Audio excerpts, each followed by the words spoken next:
భగవద్గీత 3వ అధ్యాయము 7వ శ్లోకం.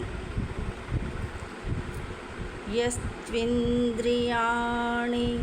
మనసా నియమ్యారభతేర్జున కర్మేంద్రియైః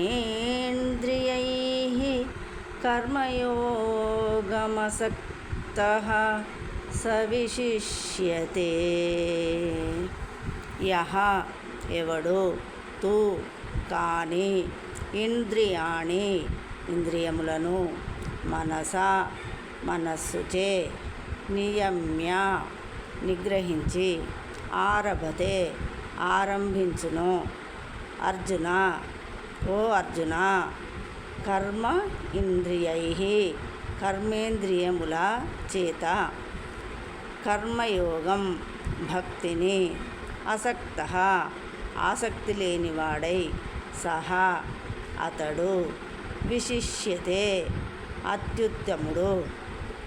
ఓ అర్జున, అట్లుగాక మనస్సు చేత క్రియాశీలక ఇంద్రియములను నిగ్రహించుటకు యత్నించి ఆసక్తి లేనివాడై కర్మయోగమును కృష్ణ చైతన్యం యందు ఆరంభించు శ్రద్ధావంతుడు అత్యుత్తముడు.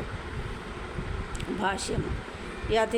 యథేచ్ఛ జీవనము కొరకు మరియు ఇంద్రియ భోగముల కొరకును కపట యోగిగా నటించుట కంటెను భౌతిక బంధముల నుండి విడివడి భగవద్ధామమున ప్రవేశింపచేయు స్వధర్మమున నిలిచి జీవిత లక్ష్యము కొరకై యత్నించుటయే అత్యంత ఉత్తమము. వాస్తవమునకు విష్ణువును చేరుటయే నిజమైన స్వార్థగతి లేదా జీవిత పరమార్థము.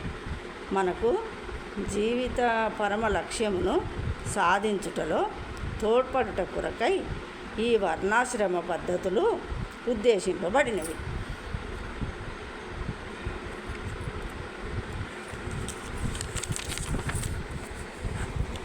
గృహస్థుడు కూడా కృష్ణ చైతన్యమునందలి నియమిత సేవ చేయుట ద్వారా ఈ లక్ష్యమును పొందవచ్చును.